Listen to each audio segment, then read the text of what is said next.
Mr. Kerkorian, you're an advisory board member for Project 2025, correct? Yes or no? Yes.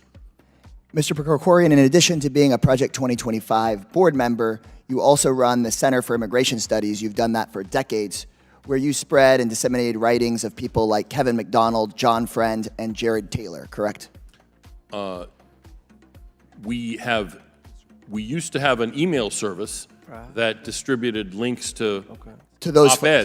to their writings. That's right. And the New York Times and all kinds of other. Correct. And you, so yes, I know that you're aware that you spread the writings of these three along with others, but these three are egregious examples. McDonald is the editor of a white nationalist journal. Your organization, as you said, disseminated his writings. He blamed Jewish people for the deaths of millions of people in the 20th century. John Friend, who you just said you disseminated his writings, is an infamous Holocaust denier. You spread his writings. Jared Taylor stated, quote, and I quote, this horrible quote, that when black people are left on their own, civilization disappears, end quote. That's what he said. You, a Project 2025, we distributed only. You only distributed. Correct. I understand. I'm reclaiming my time, Mr. Chairman. Correct. You only disseminated writings from multiple white nationalists. Reclaiming my time. I'm going to ask you a question, sir. I'm going to ask you the next question. Wrote about immigration. Reclaiming my time, Mr. Chairman. I'd like that time back. So you, a Project 2025 board member, you're stating you did not disseminate, for example, Mr. Taylor and Mr. McDonald or Mr. Friend's specific quotes here, but you just continuously disseminated these white nationalists' writing. One time is a problem. When you do it over and over and over again, it's a pattern. But I'll stop asking about the things that you and your organization disseminated. I'll ask you, Mr. Kerkorian, and I know you're a Project 2025 board member, your recent quote from a few years ago where you said, quote, Haiti is so screwed up because it wasn't colonized long enough, end quote. Is that correct? Did you say that? I'm happy to talk about that all you want. You did say it, that's right? I wrote it, yes. You said that. Haiti was colonized as a slave plantation colony. The French colonized Haiti so that slaves would work on plantations. The end of colonization in Haiti was so that the people there would no longer be slaves. So what you're saying, and I read your quote, and anybody watching this online should go read it. What you're saying is it would have been good if they'd stayed colonized, which means that it would have been good if they had stayed enslaved by the French. In the long run, it's one of the in the long run, history. No, people shouldn't have been enslaved a single day. I'm reclaiming my time, Chairman. And they had every right. They had every right to throw the. What French you said out. is that you would have wanted them. Reclaiming my time. I'm talking now. They would have been free 30 years later, and they would have been in the same situation. You're saying you wanted 30 more years of slavery in Haiti. Reclaiming my time. I did not. You just said it. Honestly, it adds up. It's telling just how angry Mark Kerkorian gets when Texas Representative Greg Casar exposes the connections between Project 2025 and white supremacist hate groups. Ranking Member Raskin, you reiterated and have created a boogeyman that just isn't there. I did author the EPA chapter on Project 2025, but in the course of that, I did not work with President Trump, with any of the people who work for him directly or his campaign. And it is very misleading to suggest that there's any coordination there because I can personally tell you it did not happen.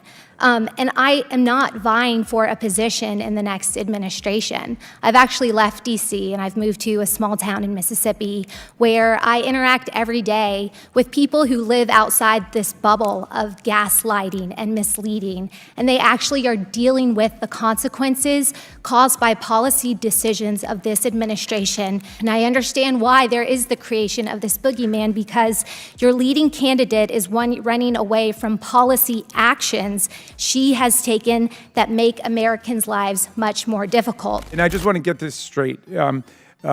Nobody here has disavowed their own connection to Project 2025 in the big report that I'm calling the MAGA Manifesto, but the big book. Donald Trump is trying to backpedal right now. What he said when he was at the Heritage Foundation is our country's going to hell. The critical job of institutions such as Heritage's, and admittedly he called Heritage Heritage's, but we know he meant Heritage, to lay the groundwork. And Heritage does such an incredible job at that, he said. They're going to lay the groundwork and detailed plans for exactly what our movement will do and what your movement will do when the American people give us a colossal mandate to save America. Are you not proud of your association with Donald Trump and the fact that he seems to be embracing Project 2025? It was an honor of my life to serve President Trump at the U.S. Environmental Protection Agency.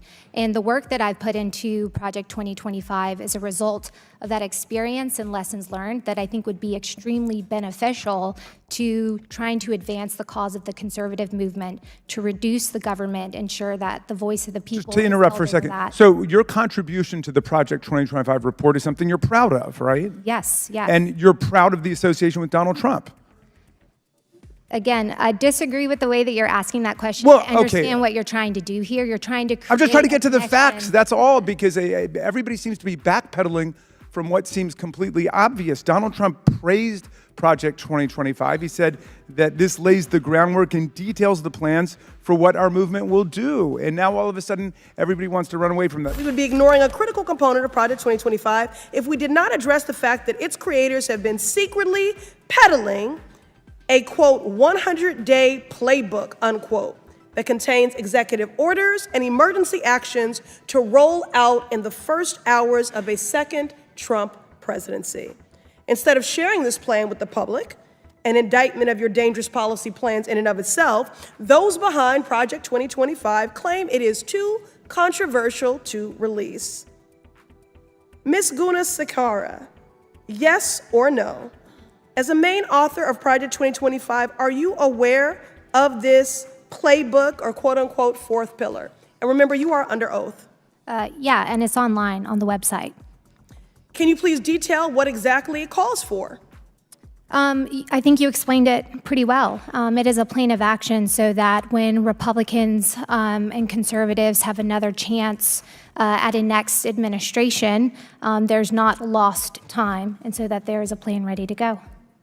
I don't know if that was specific enough. You are under oath. Can you please detail what exactly it calls for, this fourth pillar, this 180-day playbook? Please detail what it calls for. Again, I'd reiterate what I just said, that I think you summarized it quite well. It includes a plan of action on day one so that But you didn't Republicans... say anything, and that's the problem. What is the plan of action?